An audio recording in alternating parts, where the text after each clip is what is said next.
Hello there, Only One Kenobi here, Only One. Welcome to Only One Fans. And this is an Easter special, if you want to call it that. It should be Monday when this comes out. I've pushed myself this weekend to get this ready for you because, you know, it's been a while. So this is what I've been up to. I opened this, that should be out on the channel now. Brilliant vehicle. The AAT. Never ever owned one before, and I have to say that's got to be the best. And there it is with the STAP in the background, the STAP, and of course the MTT, and they do work together nicely, as you should see there. So happy Easter. We're very close to, what is it now, 10,000 subscribers, man. It's really close, like 500 left. And why am I filming over here? Well, I wish to give that away when I do reach 10,000. That's one of the things I'm going to be giving away. A lovely custom by Tatooine Customs of Wedge Antilles, as seen in the Battle of Hoth, man. So that's one of the things. I just thought I'd show you that. It has been in the background for a lot of videos. What a busy day I've had today. I'm filming this on Saturday, actually, this introduction. Hopefully I'll get it edited for the Monday. But I've just been opening that as well. That has arrived. Just did an in-hand video for now, and I will soon also be opening those figures. So Phantom Menace, man, this is the year of it. Great. In this video, as usual, when I do an episode of Only One Fans, I open a figure. Sadly, it's not Phantom Menace. It is one of many figures I've acquired recently. It's going to be this guy, who's Umpaste. I need to get hold of an Ak Rev, though. The thing is, about the 30th anniversary, I've got tons of stuff to open, but they will all be in individual videos. Yeah, I thought I'd show you him. I've still got him to open. That's an interesting figure. And loads of Macquarie figures, but things like that will be worthy of their own video, especially the Macquaries. I'll open them all together, and I'm looking forward to opening all these together in one video, of course. What else? Housekeeping, just a little shout out to a few people. John Maguire, who, he got his Only One Kenobi patch. He bought one, actually. There is a link in the description if you wish to buy an Only One Kenobi patch, and a few people won them, including NJ. You got yours finally. You are in New Jersey, or Brooklyn, are you? And it took months for you to get it, but you finally got it, man. So these pictures came into Instagram, so I want to share them with you. Also in the show, ladies and gentlemen, there will be a segment that I call One Voice, which is where I answer questions I've received via voice note, which you can send me a voice note on Instagram or Facebook via Messenger at Only One Kenobi. I'll leave a link well, there is a link in the description of every video I make, but if you want to send me a voice note, please do, and I will answer that. Questions and voice notes like this. Hi Nick, I hope you're doing great. Love your show. I have a question for your next Only One fans. Have you ever been asked to do a Hasbro Q&A? And hello Michael, thank you for your message. I can give you a quick answer now, which is no. I have never been asked to do a Hasbro Q&A, and I don't even know if I would want to, because I'd sooner just have a sit down with someone from Hasbro and have a chat with them, and it wouldn't be a quick thing at a stall or a booth at an event either. I'd like to have a working lunch with somebody there and lay it down, and I'd do my research and write a few things down and let the conversation flow, man, because there's a lot to discuss. There's a lot of questions I'd like to ask them about the history of the production, as well as, you know, what's the future. A lot of people want to talk about the future, but I would like to dig deep on the past, and then you can learn where things are going via that in itself, can't you? You know, that would be quite nice. And not just them, I'd like to sit down with any of the people that are in the community, like guys from the SWTVC. Haven't really spoken to them directly before. That would be quite good. and to meet people like John Miko. I've met Tim and people like that before, and it's always good. And we talk a lot anyway, you know, on WhatsApp. So it's nice to be connected with one or two people from Hasbro. Anyway, I'm connected now with Steve Evans, so that's pretty cool. Yeah, I quite like him. I like the voice notes because it's just a little bit of, it's a chance for me to hear you and what you sound like. So I have a few to answer. So that is the section of the show known as One Voice. That's coming up, opening the figure, and that is all. Looking forward to it. But before I go any further, just to remind you, and I'm nearly on 100 subscribers on my second channel, I don't want to put anything on that until I hit 100. I'm on about 86. So if you haven't already subscribed to Only One Kenobi 2 TOO, you see what I did there? Please do, man. There's a link to that in the description. And yes, of course, the big number of 10,000. 10,000! I can almost buy my own ship for that. That's very close. So thank you, everybody who has subscribed. You know, watched the videos, young and old. There's people who've been with me for a long, long time. Others not so long, but all are welcome and much appreciated. So couldn't have reached it without you. You know what I'm saying? Every subscription counts. So here we are now in the last leg to 10,000. Wow. Anyway, enough babble. Let's get on with the show, ladies and gentlemen. Thank you for watching. Do hit the like button. I hope you enjoy the show. I'm Only One Kenobi. You're my one and Obies, the Only One fans. Boom.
open my figures.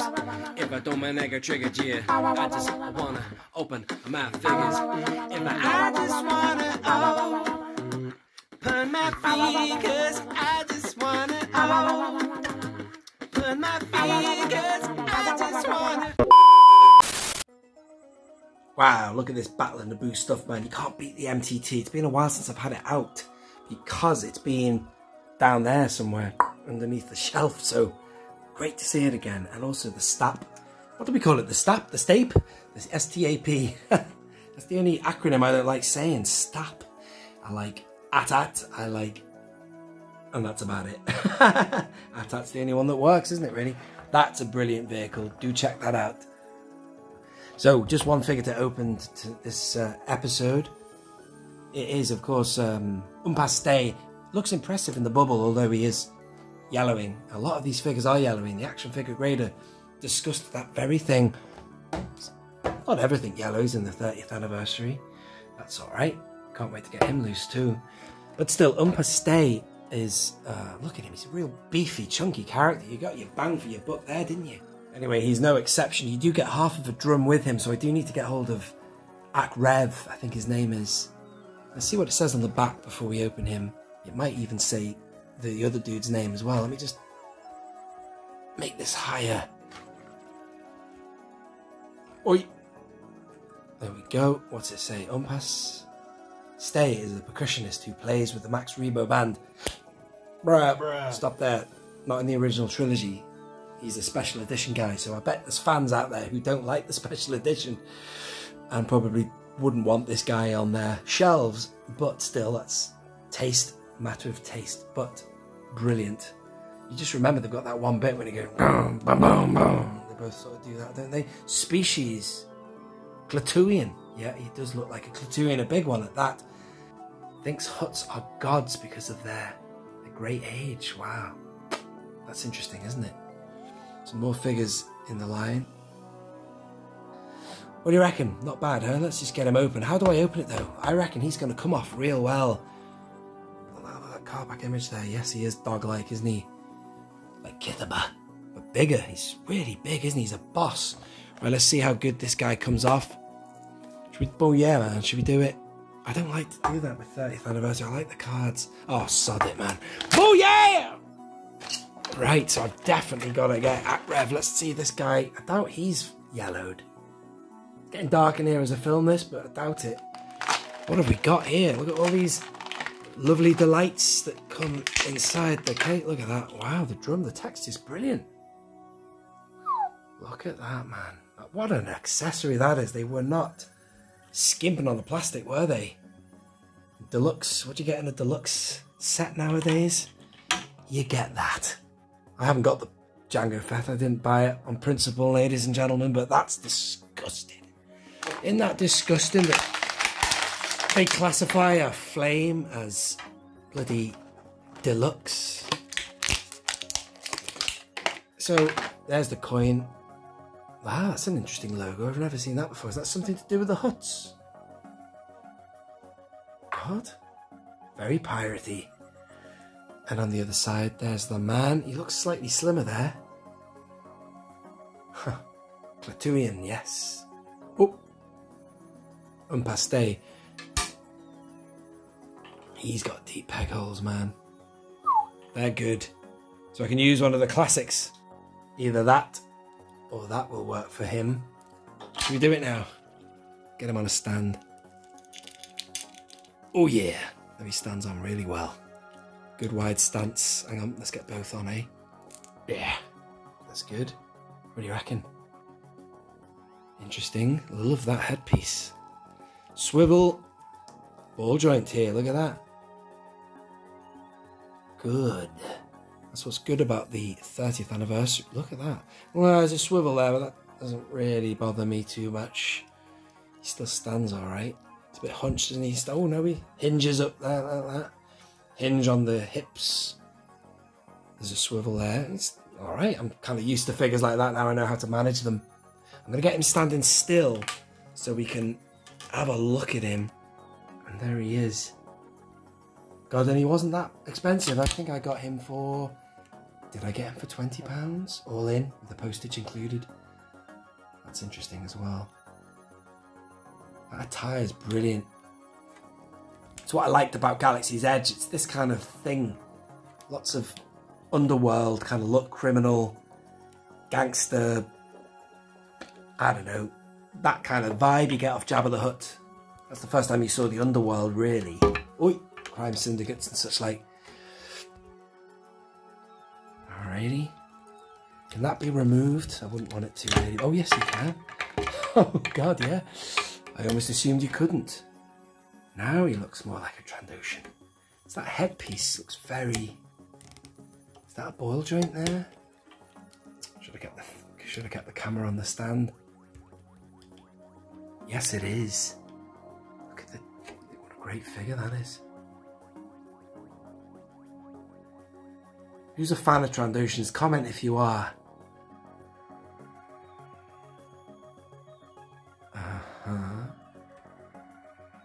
He's nifty, isn't he, man? He's going to join the gang here. All these guys. And there's some over there. Well, he'll go over there, actually. That's where the band is. I've got Ishi Tib in the background there. I really need to get him out of there. He's not supposed to be there. He should be with my rebel briefing, should he not? Where is that now? That's just up there temporarily. I need to get my display sorted for that. You've seen my review on that. If you haven't, go check it out. The Home One holographic assembly. So that's great. So I've got one half of the drummer, the bass, the drum and bass section, the well, whatever, the rhythm section. And there he is. I don't think I can really show you much more. If I can try and remove his head, we can remove that piece maybe. Oh no, I don't want to do that. It's hooked on the arms. Can you see? Excuse me if I sound hoarse. Had a bit of a cold, another one, man. Didn't get a flu vaccination this year, and that's really, I regret that, because I've had loads of colds and coughs and blah, blah, blah, blah. Ladies and gentlemen, that is it. He's awesome. I really like him a lot. I like it a lot. The 30th anniversary, ladies and gentlemen. The 30th anniversary collection, I should say. The line that keeps on giving.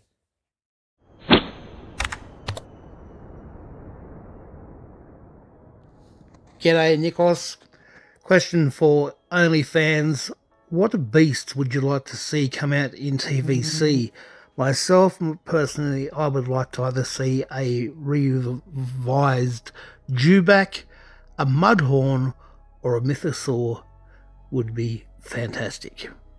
Even a Crate Dragon. But yeah, let me know. Cheers, bud. Oh, my dear Daniel, I do wish you would stop calling it OnlyFans. It is funny, though. Not quite so kinky, ladies and gentlemen. However, beasts... beasts. Yeah, let's talk about beasts now. Ladies and gentlemen, good ideas, Dan. Funny how you left out the Bantha. I'd take a Dewback any day. I always pictured having the Bantha back after seeing season 2 of The Mandalorian with the Crate Dragon. You mentioned Crate Dragon as well. I think that's a bit too big, man. Wow, I'd love to see it, but not possible. Maybe if they did the Sandcrawler and had the skull of the Crate Dragon on the top, that's more of a possibility. Somebody did mention that idea as well in my comment section. People have got a lot of good ideas out there. But Mudhorn, I'm totally with you. Mudhorn, I'd take a Mudhorn. That's more feasible. What else have we got for beasts? Look at this. Loads of stuff. I love them. I never used to do creatures and things like that, but I went there.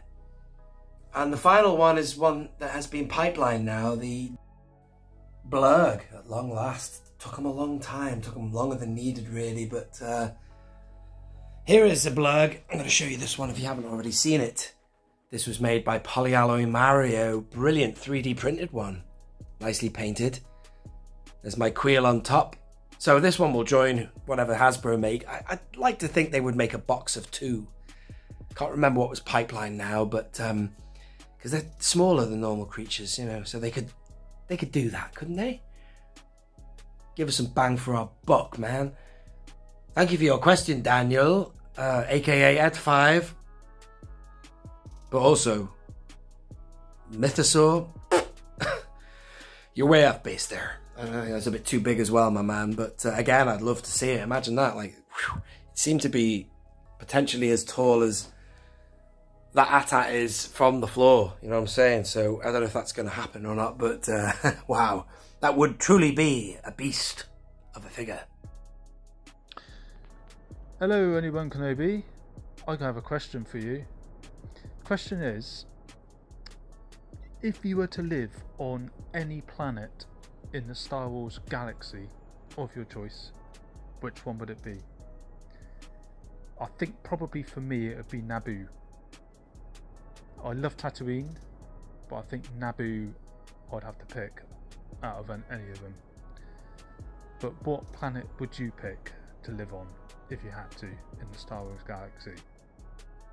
Ian, I'm going to keep this brief because I've waffled on with the other answers, but the first, I'll be honest with you, Ian, the first planet that came to my head when I listened to your message was Naboo, and then you said Naboo, and I don't want to choose Naboo now because that was yours, but it's also mine. I'd have to say I'd go to Naboo because it's a beautiful planet.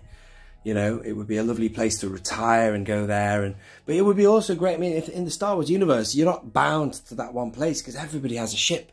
If you have the money, of course, so you could go elsewhere if you wanted to check out Endor for whatever reason.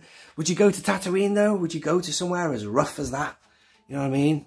I think as a Star Wars fan, we'd all love to go to Tatooine, but in that galaxy, would you go there? I always liked Ferrix, you know, after the latest Andor series. Ferrix is just like an appealing place because I lived in Spain for a year of my life, and it was a kind of a tight community feel in the town I lived, and that's what I sensed from Ferrix. You know, you had a hardened community, and you know, a bit like say Liverpool is.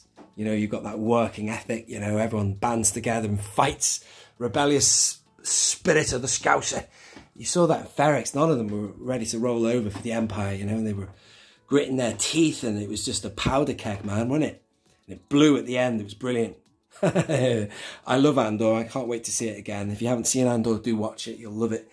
And yeah, but what other planets are great? Controversial opinion now. Galaxy's Edge is nice because, you know, a lot of people say, oh, that should have been Tatooine, but I disagree. I don't think it should have been set in the sequels. I agree with you on that. However, the thing about Batuu is that it has a little bit of everything there. You've got some of the woodland of, you know, nice architecture that you'd see on Naboo, a little bit of the dry desert heat that you get in Florida anyway, that you get on Tatooine, and of course, you've got that rustic kind of history that you see on Navarro and the gritty working kind of like nuts and bolts town where there's people bartering with markets and stuff like that. You get that on Navarro, and of course Ferrix and the like. So it's a bit of a mashup, which I quite like that. I will give them props on that. I do like the idea of an independent brand new place, because Tatooine in the rain, Florida rains, ladies and gentlemen. Stop giving me that nonsense. If you want to build and Tatooine, build it in the desert, you know, and go to Nevada. Do Tatooine in Nevada, not in Florida, man. It would just blow it if it was raining. And it was supposed to be Tatooine. I would not enjoy it. So that's why Batuu is a healthy compromise, in my opinion. But let me know your thoughts on that in the comments, ladies and gentlemen. What's up, sir? Question for your next episode. I'm curious how your loose collection display has evolved over the years. I remember a handful of years ago it was much more focused on chronological order, and now it seems to be more teams. Have you always had a room like this when you've had less space? How did you start displaying? I sent a video of how I display. I've really just got these 4 shelves and I kind of rotate, so most of my collection is actually in storage, but I've learned that rearranging and setting up the displays is kind of the most exciting part for me.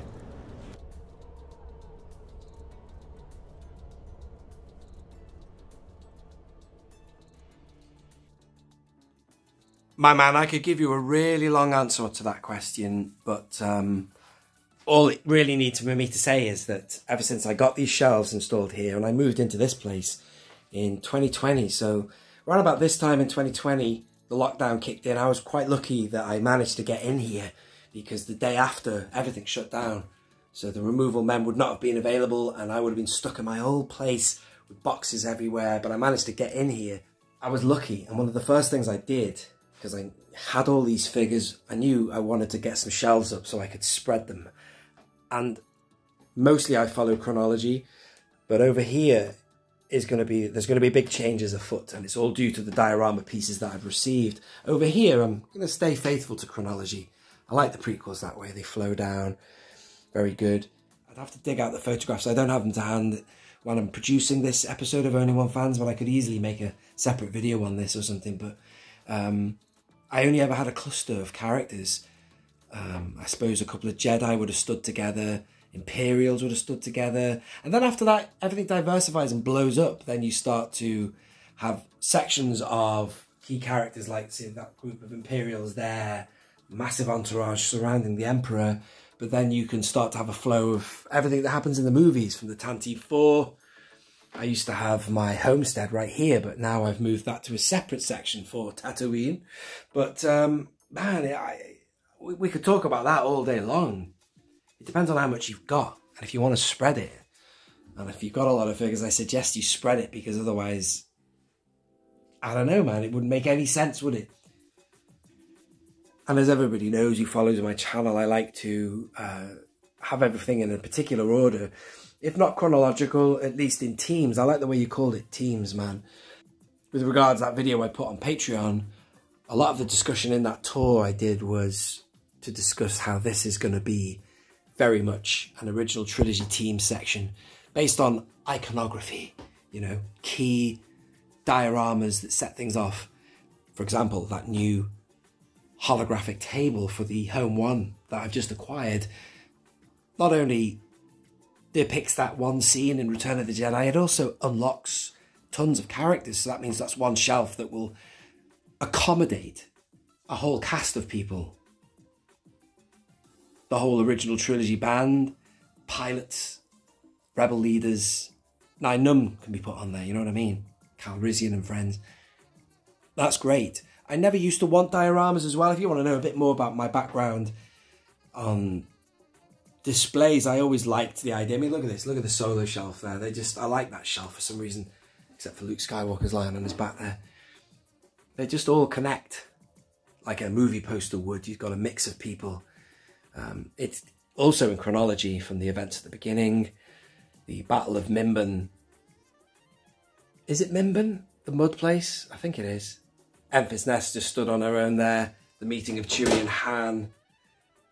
We've got they're brilliant. You hardly see them in the film, but the range troopers. Then you've got the band, you know, the crew. Love it. Oh, and then a Pike in the background. But you know what I'm saying? I don't feel I need a diorama for that. I just want all the guys, all the beautiful figures shouting at me. My mate Mike always used to say, get some dioramas, Nick. And I was never in the mood for dioramas at one point in my career because, like yourself, you know, your shells there are simple. You've got a vehicle to set things off, but I just wanted the figures to do the talking. But comes a time in your collecting career, ladies and gentlemen, when you start to put things in order, like I did when I first moved in here, you really do need dioramas as an icon, like a theme park icon, you know? Everything revolves around one central point. So there you are. But there was a time, believe me, I was not interested in dioramas at all. But it depends, man. It's very interesting. Now, that is a very long waffle, but again, it's a ripe discussion that you can make a full video out of that. So maybe I will. Interesting. But as is ever the case, I've run out of time in this episode. I actually had talked for 8 minutes when that guy asked that question, and I edited that down to what you just saw. But, you know, like I mentioned, I could have easily made a full video on that topic. Very interesting, so I will do that. I do also have a load of other questions to answer, voice messages, and also screenshots. I've been doing this. I've been screenshotting any decent questions I get asked that could make a good discussion out of it. And I haven't got round to that this episode. I was planning on doing that. So what I do promise is I will not leave it as long as it has been since the last episode of Only One Fans. I think I did that back, I don't know, February, I think it was. So that's a long time ago. So I will do another episode in quicker succession, should we say. So thank you very much for listening to this. I appreciate all of you watching live and on the rerun. Don't forget to subscribe to my second channel. Watch the videos that I have mentioned in this episode. There are links in the description to those. And I do look forward to doing another episode soon. But for now, that's all from myself. Thank you for watching and listening. This has been Only One Kenobi. Only One. Out.